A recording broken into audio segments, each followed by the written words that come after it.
Hey, what's up? I'm Chris Yates. I make jigsaw puzzles. You make really cool jigsaw puzzles. Oh, that's nice of you. Can you tell us how you got into making jigsaw puzzles? Oh gosh, well, so I started making wooden jigsaw puzzles over 20 years ago as an accident. An accident? Yeah. We're very happy. So tell us more. Well, I've always been interested in making art my entire life, and I happened to go to art school. I made sculpture. I was making lots of these three-dimensional maps and things like that. Ooh, could you show some of that? Yeah, so sort of one of these puzzles sort of looks like a little bit of a landscape, topographic map. And that's actually what I was doing when I fell into jigsaw puzzles in 2004. I basically just was making yet another model of Colorado where I was living at the time and screwed up a layer of it. And I was really mad, and I was like, oh, God, this whole piece of wood is just, I spent 2 hours on it, it's just totally screwed up. And so I just cut it up into little pieces as sort of like a venting mechanism. And then I realized, oh, wait, this is on a scroll saw, of course. Mm-hmm. I was using bandsaws and scroll saws to make these maps. And I was like, I could make a jigsaw puzzle with this scroll saw. And it never occurred to me. I was basically bought the scroll saw just to cut little rivers and inlets and the skinny little bits for these maps. And so in 2004, April, about 20 years ago, I started doing this weird thing. And I would take my new puzzles, which were still pretty rough at this point, to the craft shows where I was selling the maps, and all of a sudden they were selling much better. Wow. People were like, wow, these are great, this is fun, this is it looks pretty, and we can play with it. I mean, the whole layer, each layer is a different jigsaw puzzle, like for this one. Yeah, so the multi-level puzzles are kind of a fun thing to, work on, because you can, obviously you can make landscapes with it, but you can also create different sort of playing experiences for, your consumer, your customer. Uh-huh. And, So this way.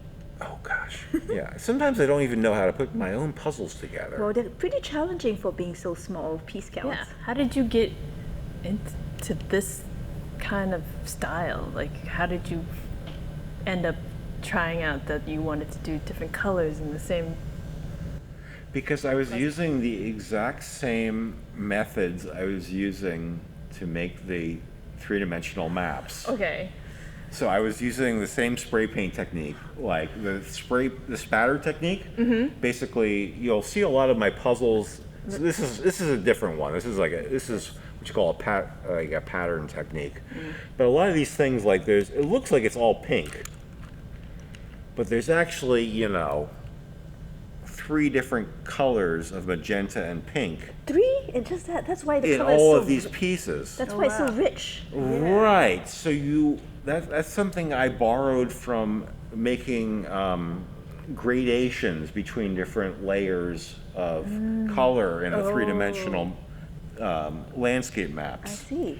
Wow. And so, if you want to know how to really mess with, spray paint, especially with Rust-Oleum, it works the best. You just depress the cap, just about halfway down, and it'll start spitting paint out. Usually, this is known as a flaw. You don't want the paint to spit out, but if you want to get nice gradations of paint, you can master that flaw and turn it into a technique. Your spatters are gorgeous. This one has a bunch of. It feels like it's your signature. It is at this point, yeah. Sometimes I make solid pieces, and sometimes I do the stencil stuff, but 95% of it is the spatter technique at this point.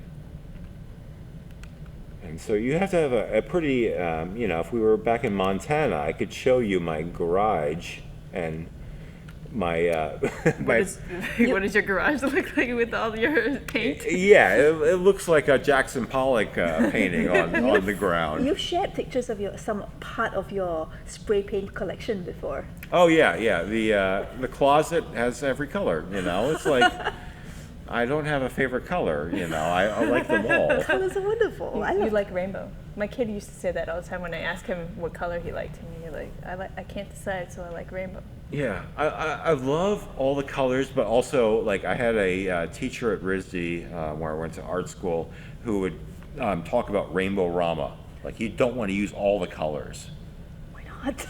because it looks like a Lisa Frank,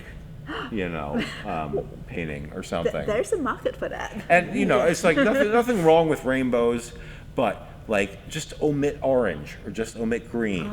Like use all the colors except for one. That's interesting. And then you've got slightly different palette. Like you'll see very few of my puzzles where I use every single color of the spectrum. I've noticed that when you release a series of puzzles, there will be each a different palette, slightly different. And I haven't delved into it to understand the technical reason behind it, but I do get the sense from it. So I don't know if there's a technical reason. It's more of an instinctual reason. It's just sort of like. well, if you understand the theory well, it becomes your instinct. So. Yeah, I was talking to somebody earlier here about like if you've got the kitchen sink, you've got everything in the kitchen sink. You don't want to throw everything at every artwork you make.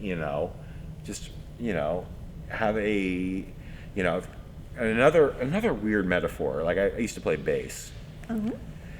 Like a chord, or a key usually only has 5 or 6 Right. notes in it when you're playing bass, and you can pick between these notes. Pick out the notes that belong in it. And they all sound good, and you have a little bit of an option of how you play them in different sequences, but you want to stick to those notes. Right. So with puzzle making, sometimes with colors as well as joinery, I don't want to play all of the notes. Right. I just want to play a key. That's a beautiful analogy. I love that. Yeah, it's jigsaw puzzle making is different for everybody, but for me, sometimes it kind of it's lyrical and there's a little bit of a music to it. It sounds like you're holistically combining your understanding of music and art and color theory, and you're creating these works of art as a result. I listen to a lot of music while I cut these things, and sometimes I realize when I'm listening to different types of music, I actually cut differently. Oh, that's interesting. Like if I listen to jazz, it's a little different. If I'm listening to like techno or rock on the KXP, my favorite station, KXP Seattle, it's great. It's a little bit more eclectic, and it's like we're all products of our environment. So sometimes the inputs affect the outputs. Does that so when you look at a particular puzzle, does it bring you back to the music that you were listening to when you were making it? Because I had the experience with assembling jigsaw puzzles too, but can you show an example? Yeah, I was actually listening to a lot of Death Cab for Cutie when I was making this particular series of puzzle. I went and saw their concerts twice. Yeah. This one here, this is totally, I could see it. And they just sort of have this, really like, I don't know, particular sort of like, they let their songs go long. And they're not afraid to just sort of let you sit in a groove for a while, and like it's like you're thing with me. I can't sing or play piano on air piano, but anyway, yes, music definitely influences me to an incredible degree, and the landscaping influences me. People to a certain degree. Okay. But I'm mostly, I would like to say there's certain artists out there who have influenced me, but for the most part, I try to take fresh air and, turn it into whatever I see, whatever I experience becomes my puzzles, And then, of course, you got to make stuff that sells. What's your favorite part and what's your least favorite part about puzzle making? I think my favorite part is the community. Like, it's really amazing to meet, people like you who are so passionate about puzzles, and everybody's passionate about puzzles in slightly different ways. We're here at the Puzzle Parley, of course. Right. And it's humbling to help be one of the organizers and see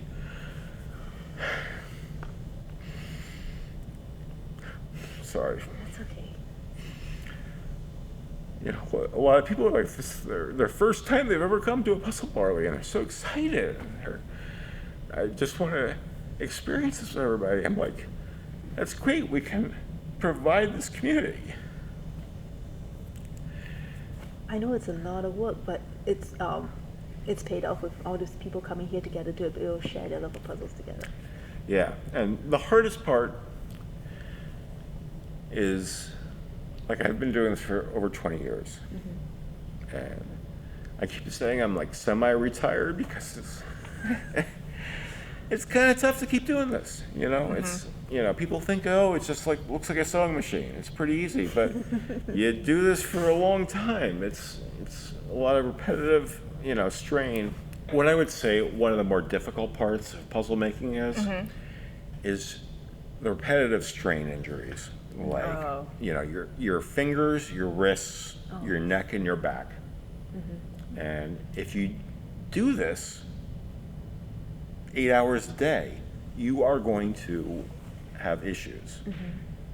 And that's why I have sort of like stepped back, and I just, do sanding and cutting for like 1 hour, 2 hour max a day. And I just, work my schedule so that I'm painting and designing and assembling and shipping things and doing computer work for the rest of the day, because I think that's a really important point that a lot of people who are getting into puzzle making, especially if you're hand cutting puzzle making, laser cutting is a little bit, a different thing. a little different, but I respect that. Is that when I was sort of ramping up my business, and for a while I had several assistants, and I was doing big Comic Cons like Comic Con International in San Diego, where I would have to have a huge amount of puzzles to make it worthwhile to go there, and have an assistant to help me produce the puzzles as well as sell them there. I can't feel the ends of my fingers. I wear wrist braces, every time I cut, pretty much. And I don't want to be like, oh gosh, don't go into puzzle making, it's going to hurt you. But just be careful. Just take care of yourself. Take care of yourself. Wear a back brace if you've got a bad back, if you're picking up something heavy, it's stuff like that, It's like any other business. It's going to wear you down. But I do enjoy making things with my hands.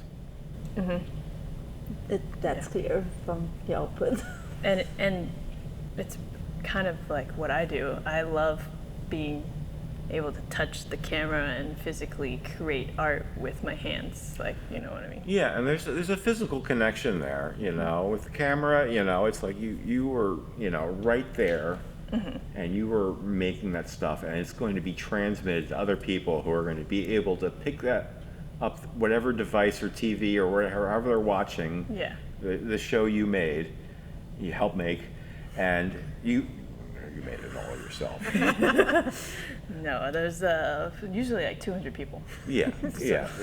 But you're connecting with those people in a way. Yes. Like, I feel like there's a little bit of a communication.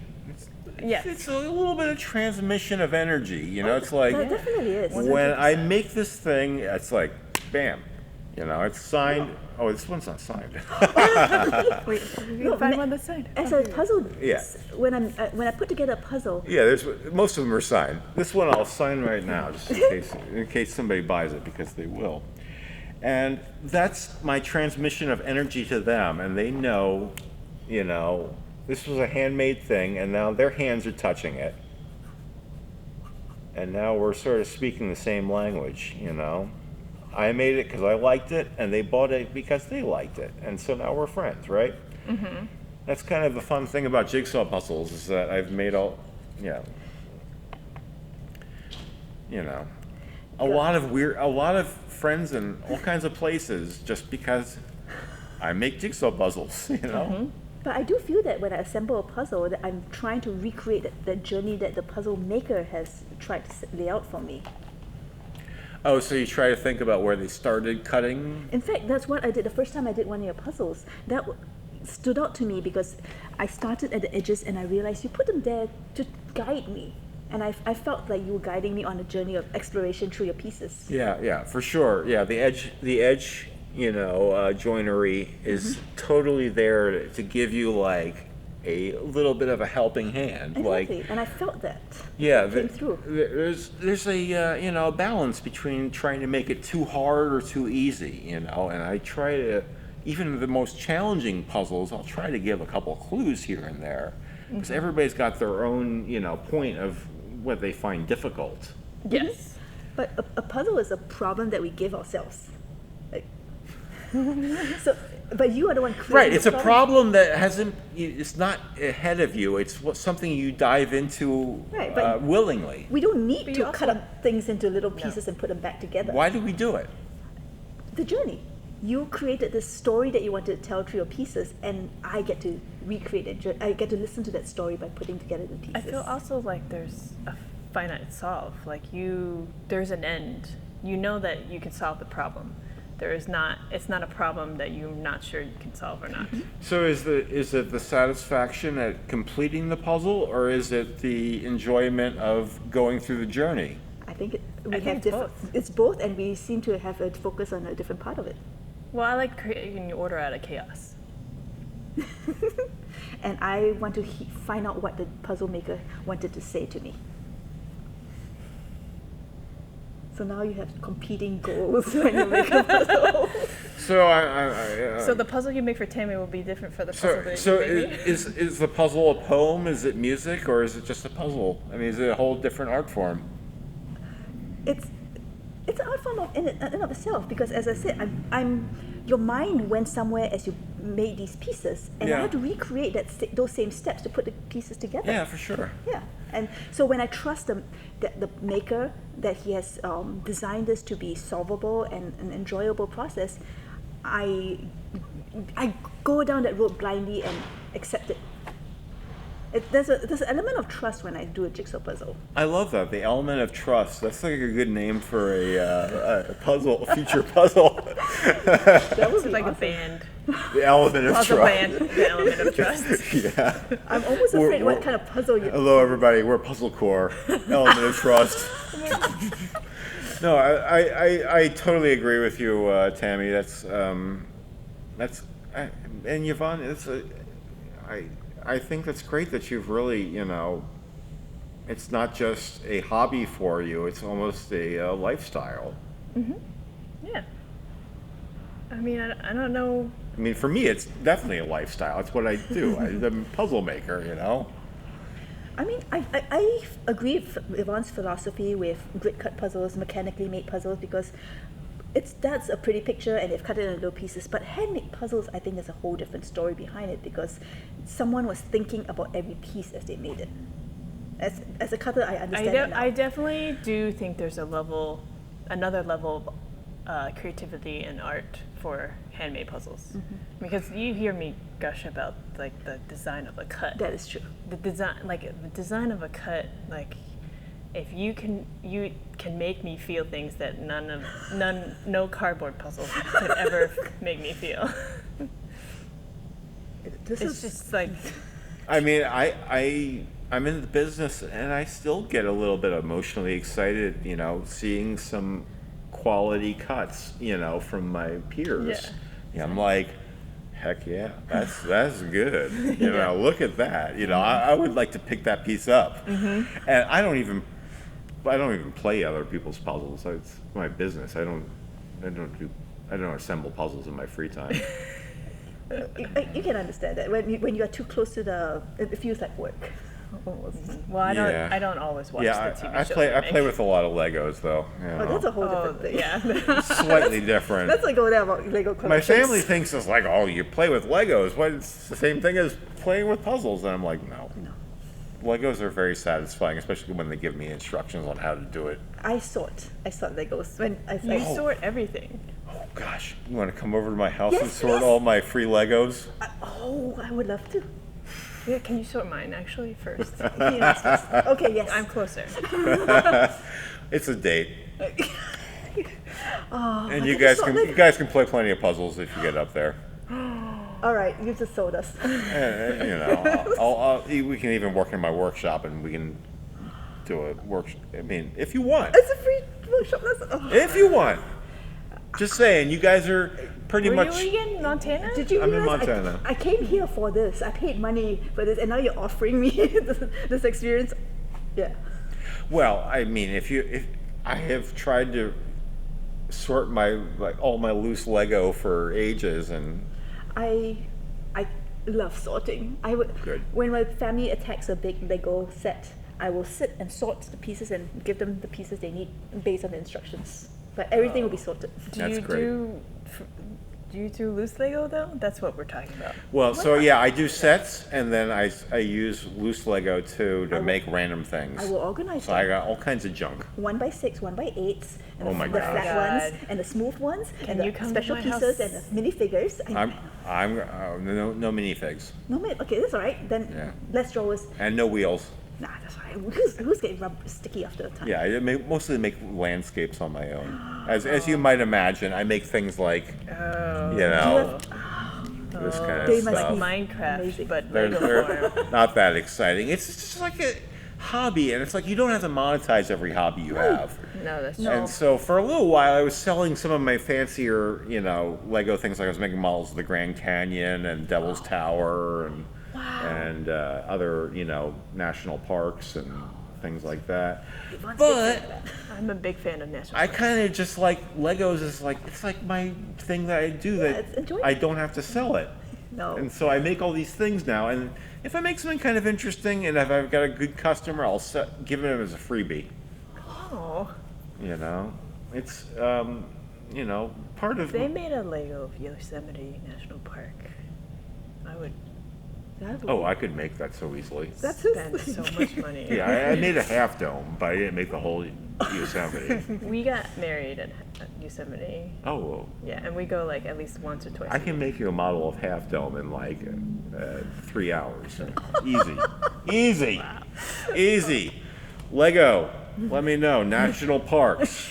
It's the next set. That's what you guys got to do. Architecture is played out. You say you don't have a favorite color, but do you have a favorite design that you have made?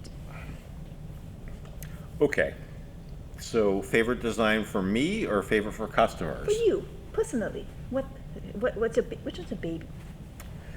Well, if anybody's been following me for a while, I love winding paths or rivers that go to a horizon. I think that was Pretty. There's a couple examples of this over here. You, this one? maybe? Like this guy, it's got kind of like a river going to a waterfall, some hills, and a horizon. I think I have one of your winding paths. Only it's not winding because it was more blocky. Yeah, here's another winding path going along sort of I cliff think you might be cliff out of frame, by sides. the way. oh yeah, out of frame. Yeah, exactly. I'm going to duck down here. But there's a lot of different, motifs I've used over the years. Most of the stuff I bring for conventions like the Puzzle Parley are going to be generally smaller and sort of like, surefire seller type stuff like quilts and simple multi-level stuff. And then I bring a couple weird things like this guy, which is 9 different mini puzzles. I think I have something. Not this particular set. I have the smaller ones. 9 mini puzzles that form a larger puzzle, but also the tops of all of them actually form another puzzle. So you have to figure out how these all form. Otherwise, you get them all. Spray pictures. Yeah. This can be all screwed up if you want. Oh. Isn't that great? Yes. Yeah, I just live for messing with people. As a puzzle maker, that sounds right up your alley. Yeah, and this was one I put on my website with no picture of the finished products, which I don't generally do. Some companies do that, but nobody's bought it. Nobody's brave enough. Nobody's brave enough, but somebody will buy it at the Puzzle Parley, I'm sure. Is there anything interesting that you have coming up or planned? You know, working towards getting Puzzle Parley 2024 has been quite the occupation, and you know, I've been able to run my own business, obviously, but as one of the people leading this effort, we're so excited that we've had so many people sign up for it, and I'm just ready to be present here, focus on this show, be with all these other wonderful people who are really cool, you know, cool, interested, fascinating, talented, you know, really into puzzles. And this is our time to shine. And once I get done with it, I'm going to collapse into a little ball of goo, and how you felt after then Nationals. get an oil change and drive back to Montana. And I'm going to be recharged, I'm going to be refreshed, and I'm not exactly sure what the next thing is going to come out, but it's going to be great, I'm sure. You know, because I always, you know, it's like we're not only showing off here, like here I'm showing off all my puzzles, but I'm also taking in everything from you, Tabby, and you, Yvonne, and all the other people who are coming to this show, their work, what they're going to be saying on the stage, you know, the conversations we have. It's really, you know, a revitalizing experience. And so I have no idea what's next. It sounds exciting.